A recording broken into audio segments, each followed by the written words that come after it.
আসসালামু আলাইকুম ওয়া রাহমাতুল্লাহি ওয়া বারাকাতুহু ইন্নাল হামদুলিল্লাহ ওয়াসসালাতু ওয়াসসালামু আলা রাসূলিল্লাহ ওয়া আলা আলিহি ওয়া আসহাবিহি আজমাইন। সম্মানিত ভাই বোনেরা, আমি ডক্টর বিলাল হোসাইন।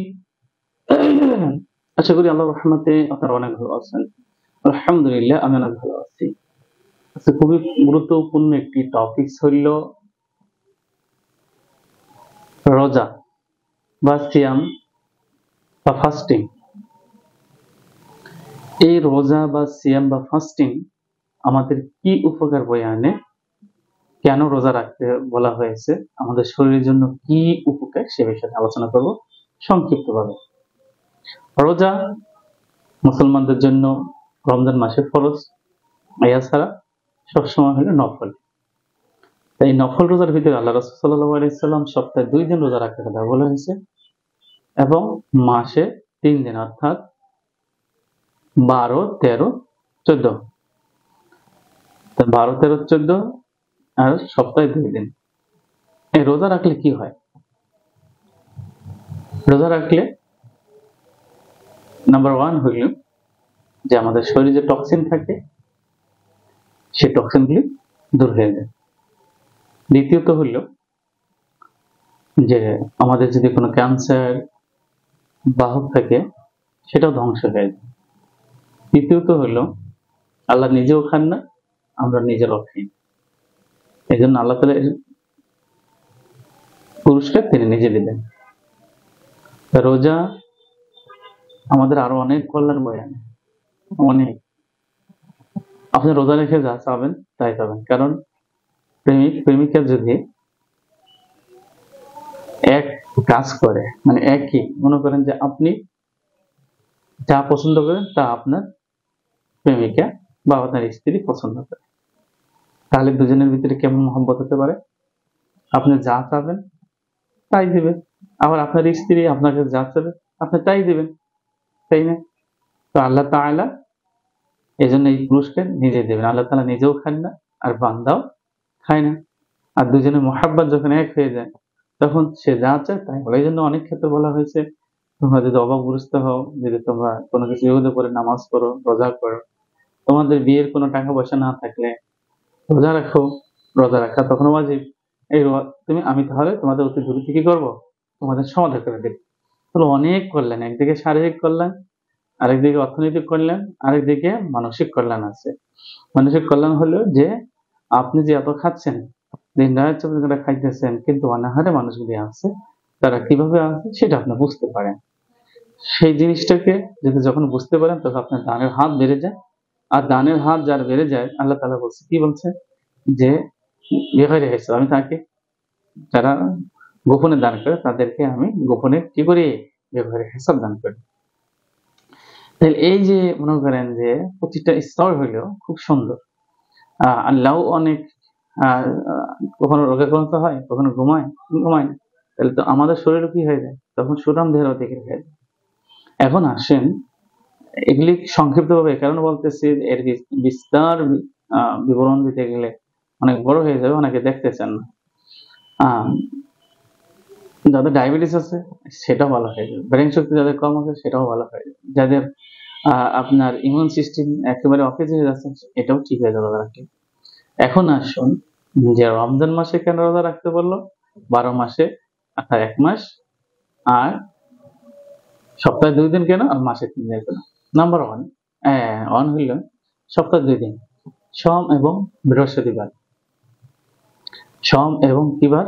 বৃহস্পতিবার রোজা রাখার কথা বলা হয়েছে। আমরা অনেকেই ভুল বলে থাকি, সেটা হইল যে রাসূল সাল্লাল্লাহু আলাইহি ওয়াসাল্লাম জন্মদিন হইল সোমবার দিন, তাই রোজা রাখতে হবে।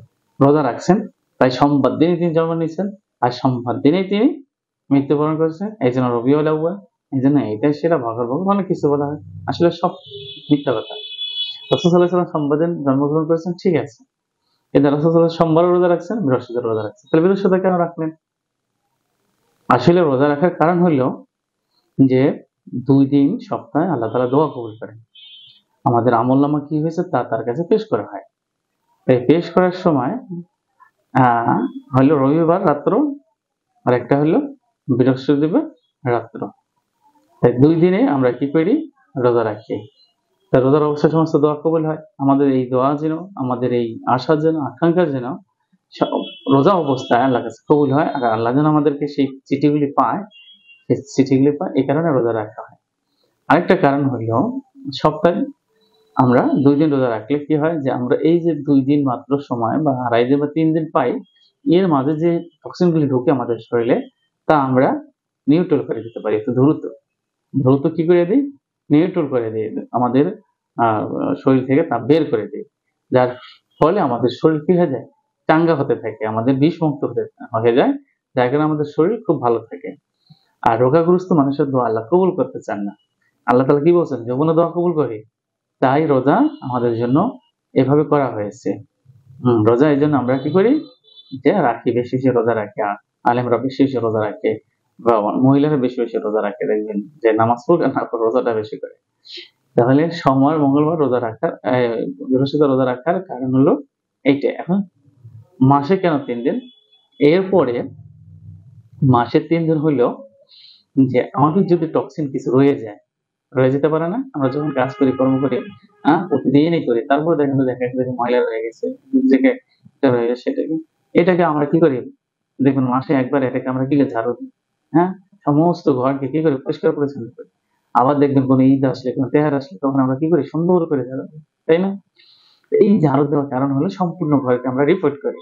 এই রিপিট করার ফলে হলো যে 12, 13, 14, 12, 13, 14 মানে হলো যখন কিসের সময়? যখন হইলো যে অমাবস্যা, পূর্ণিমার সময়। পূর্ণিমার সময় মানে হলো যে আপনার যখন এই চাঁদ কি হতে থাকে?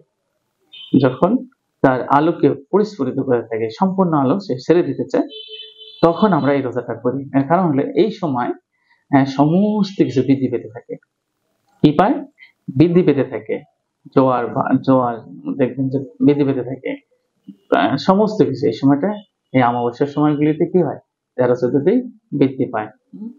তো এই যে এই সময় আমাদের শরীরের ভিতরে অতিরিক্ত আপনার যদি ভালো জিনিস নিতে চাই, কি নিতে চাই? ভালো জিনিস, মানে জোয়ারটাকে যদি ভালো করতে চাই, আমাদের রক্ত সরবরাহ যদি ভালো করতে চাই, আমাদের শরীরে যদি তেজ ভালো করতে চাই, তাহলে এই সময় রোজা রাখতে হয়। কারণ যে এই সময় আমরা যদি টক্সিন গুলিকে এই যে একেবারেই নিউট্রাল করে দিতে পারি, তাহলে আমাদের শরীরের ভিতরে কি ঢুকবে? আমাদের পূর্ণিমা ঢুকবে। আমাদের শরীরের ভিতরে পূর্ণিমা ঢুকবে। এই পূর্ণিমা ঢুকলে আমরা আবার 1 মাস আমাদের শরীরকে সুন্দরভাবে ব্যালেন্স করতে পারি। তো এই কারণেই রোজাগুলো রাখতে হয়। এই রোজা রাখার ফলে আমাদের কি তাহলে রোগ থেকে আমরা মুক্তি পেতে পারি? আমাদের শরীর প্রথম হলো যত প্রকার টক্সিন আছে, টক্সিন মানে হলো যত প্রকার রোগ আছে, এই রোগগুলিকে দূর করে দেয়। ধরুন যে আপনার ডায়াবেটিস, তারপরে হাই ব্লাড প্রেশার, তারপরে মানসিকভাবে স্টোমাকের সমস্যা, গ্যাস্ট্রিকের সমস্যা, কোলনের সমস্যা, পায়খানার সমস্যা, আইবিএস এর সমস্যা, যত প্রকার সমস্যা আছে, যৌবনের সমস্যা, যদি কারো যৌবন একেবারে কমে যায়, তাহলে আপনার রোজা রাখতে হবে, তাহলে আপনার যৌবন বেড়ে যাবে। জোয়ার ভাটার সময়, এই সময়গুলিতে এই কারণে রোজা রাখতে হয়। এই রোজা রাখলে আমাদের কি হয়? আমাদের জন্য ক্ষতি। আমরা অনেকেই মনে করি কি, যে রোজা রাখলে গ্যাস্ট্রিক বেড়ে যায়। আস্তাগফিরুল্লাহ, রোজাকে রাখাই দেওয়া হয়েছে যাতে গ্যাস্ট্রিক না হয়। গ্যাস্ট্রিক হলে খাওয়ার কারণে, অতিরিক্ত খাওয়ার কারণে। আপনি যত কম খাবেন তত গ্যাস্ট্রিক আপনার ভালো হয়ে যাবে, ঠিক আছে? আপনি, এটাই পৃথিবীর নিয়ম, এটাই পৃথিবীর নিয়ম। তাহলে আমাদের জানতে হবে যে রোজা আমাদের জন্য খুব কল্যাণকর। রোজা আমাদের জন্য কি? খুব কল্যাণকর। আল্লাহ তাআলা কি বলেন? যে ইয়া আইয়ুহাল্লাযীনা আমানু কুতিবা আলাইকুমুস সিয়াম কামা কুতিবা আলাল লাযীনা মিন ক্বাবলিকুম লাআল্লাকুম তাত্তাকুন। তোমরা সিয়াম পালন করো। হে আমার মুমিন বান্দাগণ, তোমাদের উপর নাজিল করা হয়েছে রোজাকে, সিয়ামকে নাজিল করা হয়েছে, কারণ তোমাদের পূর্বেকার মানুষগুলি তারা খুবই মুত্তাকি, সালিহিন ছিল, সিদ্দিকিন ছিল, এই কারণে যে তারা রোজা পালন করত। তাহলে তার আগেকার মানুষ জানেন তো যে তাদের দেহের সুঠাম অধিকার হওয়ার কারণ কি? তারা সিয়াম পালন করত। তারা মুমিন বেশি হওয়ার কারণ হলো সিয়াম পালন করত। তাহলে আমাদেরকে সেদিকে আল্লাহ তাআলা কি করছেন? পূর্ববর্তীদের পথ দেখানো পথে আমাদেরকে কি করছেন? রোজা পালন করতে পারছেন। আর এখানে আছে কি আয়াতে আল্লাহ তাআলা বলেন যে ফামান শাহিদা মিনকুম শাহরান ফালিয়াসুম। তাহলে আল্লাহ তাআলা কি বলেন, সুতরাং তোমাদের মধ্যে যে ব্যক্তি এই মাস পাবে সে যেন অবশ্যই রোজা রাখে, মানে ওই রমজানের কথা। হ্যাঁ, আমাদেরকে জানতে হবে যে রোজা আমাদের জন্য কল্যাণকর। কি আমাদের জন্য কল্যাণকর? কি কি কল্যাণকর? একদিকে আপনি যা চাইবেন তা পাবেন, দুই দিকে আপনার শরীরে যত রোগ আছে মুক্তি হয়ে যাবে, তিন হইলো আপনি আল্লাহ ভালোবাসা পাবেন, চার হইলো কিয়ামতের দিন আপনি খুব আল্লাহর নিকটবর্তী থাকবেন এবং জান্নাতে অতি দ্রুত আপনি জান্নাতে যেতে পারবেন। আপনার পৌঁছে সবকিছু আপনার কি হয়ে যাবে, সহজ হয়ে যাবে। আর্মি আর্মি তো আপনার আহ, সবচেয়ে কঠোর পরিশ্রম করে, তাই না? সবচাইতে বেশি কঠোর পরিশ্রম, না খাইয়া খাইয়া না খাওয়াই রাহে বেশি শিক্ষা দেয়। কারণ কি, সে সবচেয়ে সুন্দর জায়গা হলো পৃথিবীতে যে কোনো রাষ্ট্রের তার আর্মি বাহিনী, আর্মিটা যেখানে থাকে সবচাইতে সুন্দর আর সবচাইতে বেশি ট্রেনিং দিতে হয় তাদেরকে। তাহলে আমরা মুসলমান জান্নাতে যাবো, তাই না? জান্নাতে যেতে হলে আমাদের শরীরকে কি করতে হবে, রোগ মুক্ত রাখতে হবে। রোগ মুক্ত রেখে আমাদের যৌবনকে পরিপূর্ণতায় আনতে হবে, পরিপূর্ণতা এনে আমাদের ইবাদত বন্দেগী করতে হবে আর আল্লাহর ভালোবাসা অর্জন করতে হবে। আমার তৌফিক ইল্লা বিল্লাহ। আসসালামু আলাইকুম ওয়া রাহমাতুল্লাহি ওয়া বারাকাতুহু।